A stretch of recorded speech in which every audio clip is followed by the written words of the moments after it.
The bones of a Nephilim were openly on display. I saw it. I counted the fingers 3 times, and they have made contact with this ancient Nephilim spirit, which is over that entire region. L.A. Marzulli, it's great to have you back with us. I love getting these messages from you because you always point out things that most people miss. And what you sent me just a little bit ago was this banner that is in Hamas-controlled Gaza, I believe. So tell me about this and then explain what it is that we are looking at, because there is a big spiritual significance. Yeah, I mean, there is, absolutely, without doubt. Okay, so we got a triptych going here, which is perfect. It's the picture, it's you and me. And the picture is taken, this is the podium that Hamas has made, where they make a big deal about exchanging the prisoners. And I mean, I could go on for that for like 5 or 10 minutes. The last guy that they released looked like a Holocaust victim, but I digress. If you look at the clenched fists and notice it's the left hand, number one. Number two, just recently in Israel, they discovered a grave with a woman whom they believe was a shaman who had 6 fingers on the left hand. Just all right, in Israel, right outside of Jerusalem. I did a whole story on that and tied it to my post on my YouTube channel. Okay, so how many fingers are we looking at? You're looking at 6 fingers. There's 6 fingers, yeah. And we have 4 fingers and a thumb. That's right. Yeah. They have 5 fingers and a thumb. Right. That's 6 fingers. That is deliberate. It's not a mistake. It is not a mistake. It's absolutely deliberate. They know what they are doing. And then if you look at the banner, what it says in Arabic, in Hebrew, and then in English, we are the flood, the war's next day. And that, in my opinion, is absolutely in your face, because the Nephilim were destroyed in the flood. They are using language and imagery which hails back to their destruction. Why would Hamas go with a 6-fingered hand? Because they know. And Gaza, I did a show on this a while back. And dare I say I broke the story on it. Mm-hmm. The Holy Spirit led me to that particular passage. And basically it states that, I'm paraphrasing here, that Joshua and Caleb did not conquer Gaza. They did not go in and take out the Nephilim that were in Gaza. For some reason, They let it alone. And that's a 3-hour conversation. Why? Why would they leave it? And Gath also, and Goliath, of course, centuries later, causes all the trouble in Israel once again. And here we are in modernity. And you remember October 7th, so people can say what they want. You know, the Israelis gave up the Gaza Strip. That's a fact. Right. They gave up the Gaza Strip. We did a show on it. And Dan Gordon, who's got dual citizenship, U.S. and also Israel, and is also in the reserves. He's also a filmmaker. I consider him a friend. Dan Gordon said that when the Israelis were leaving Gaza, the mortar fire started immediately. As they're leaving, as they're handing it over to the so-called Palestinians, the mortar fire comes over. And just today in the news, you know, Jordan and Egypt are sending emissaries immediately over the United States. Oh, my gosh, they're going to send them back here. What are we going to do? It's amazing. Nobody wants them. And they are Arabs. They're not Palestinians. That's an invention, a 20th century invention. No such thing as Palestinians. They are absolutely indiscernible between any other Arab state. And many of them that are there come from either Jordan or Egypt. So, you know, the fact that I just love the way Trump plays hardball. It's just he knows how to play the game, taking no prisoners, taking no nonsense. What are they going to say? We don't want them? Well, why don't you want them?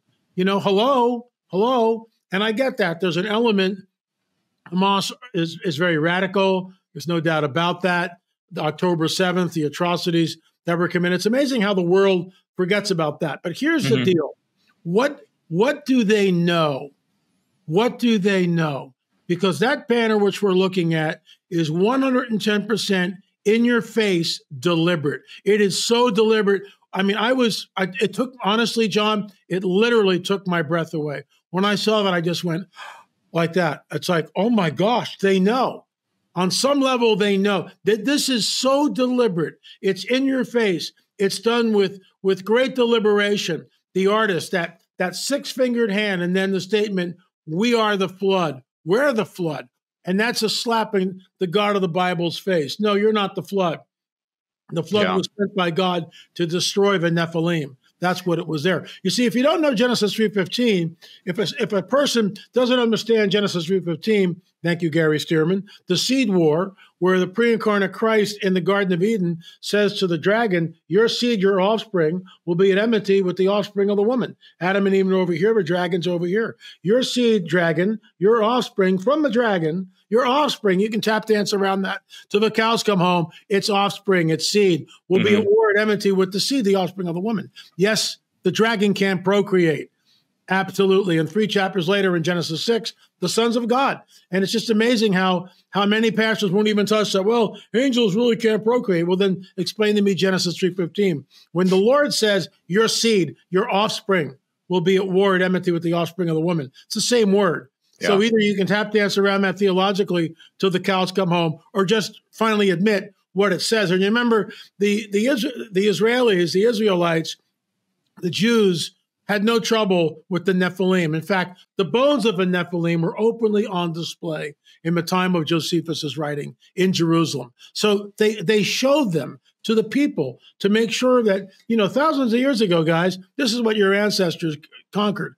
These giants, these Nephilim, were in the land. They all knew this. And in the 4th century, it all goes south. Augustine and the whole crew, well, it really didn't happen. And it lies, the whole thing literally lies dormant until the 20th century, where people started to go back and look at the Nephilim. My mentor, the late Dr. I.D.E. Thomas, that book completely changed my life.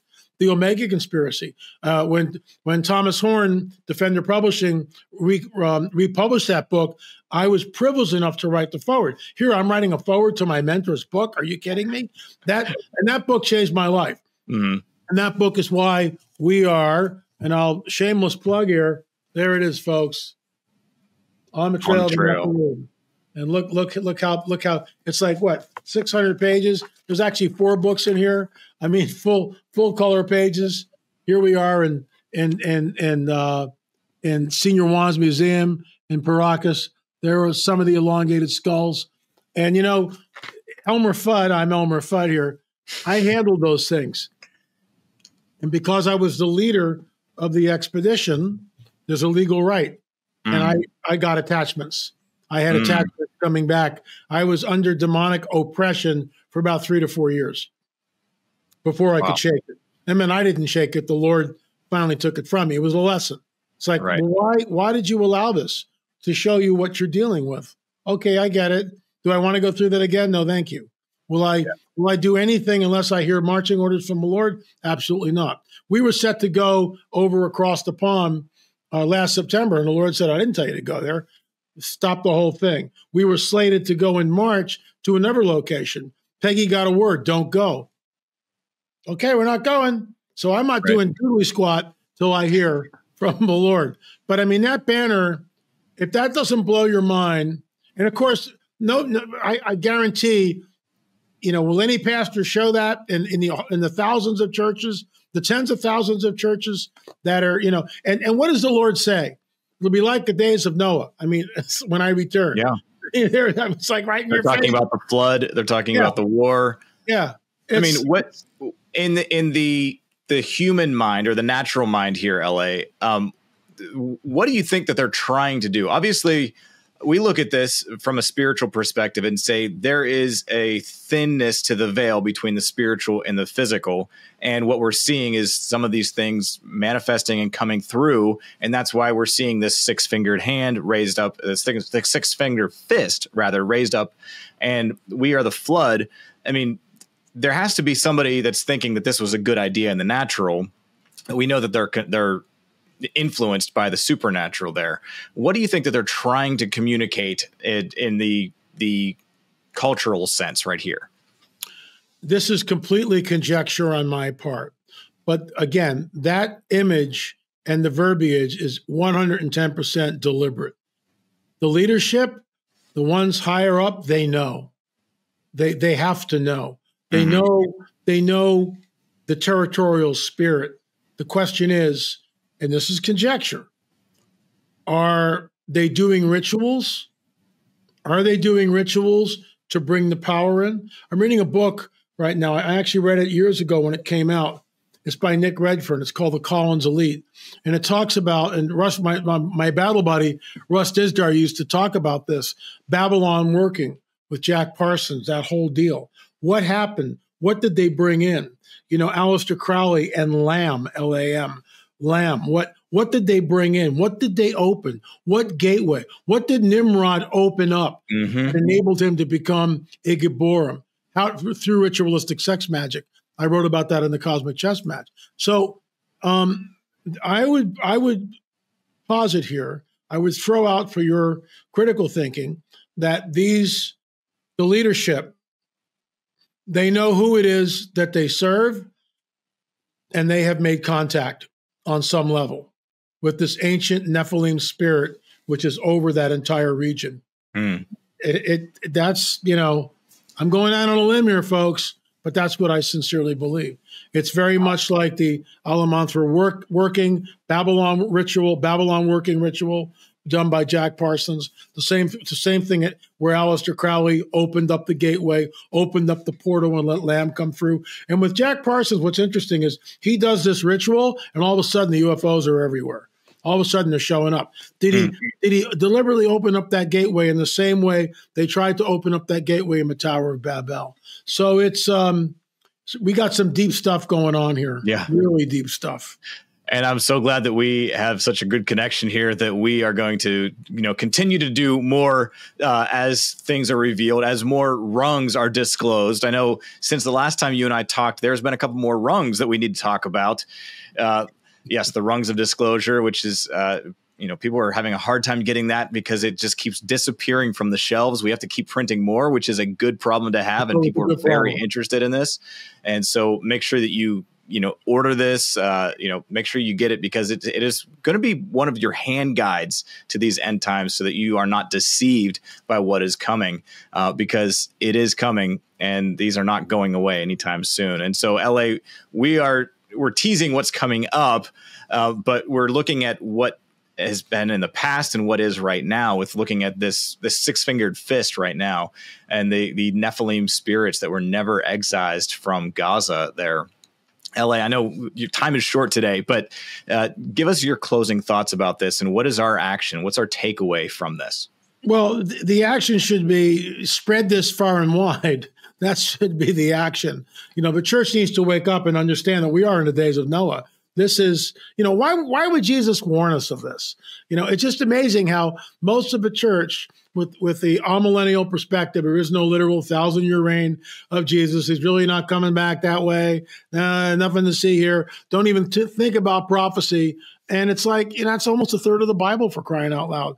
Why would Jesus warn us that it would be like the days of Noah when he returns? Why would he single that out? Because it's the presence of the Nephilim. It's the presence of the fallen angels. And I've dedicated my entire life to exposing this. And then you get something like this in Gaza, and it's just like, you have got to be kidding me. Honestly, John, I saw it. I counted the fingers 3 times. I in disbelief, not believing what I was seeing. And then you read the verbiage and you go, we are the flood. Out of everything that they could say, they're making a reference to the flood of Noah, you know. And I guarantee you, out of the tens of thousands of churches that are throughout the United States, how many pastors will speak about this? And that's tragic. So, folks, spread this far and wide. Spread it far and wide, and show it to your pastor. Maybe that'll wake them up. We'll see. Absolutely. Absolutely. We need to be aware of what is going on in our world today and how it connects to Bible prophecy, ancient prophecy, as well as what's coming up here. Yeah. Because we can be aware of that, and we can help other people along their journey as well.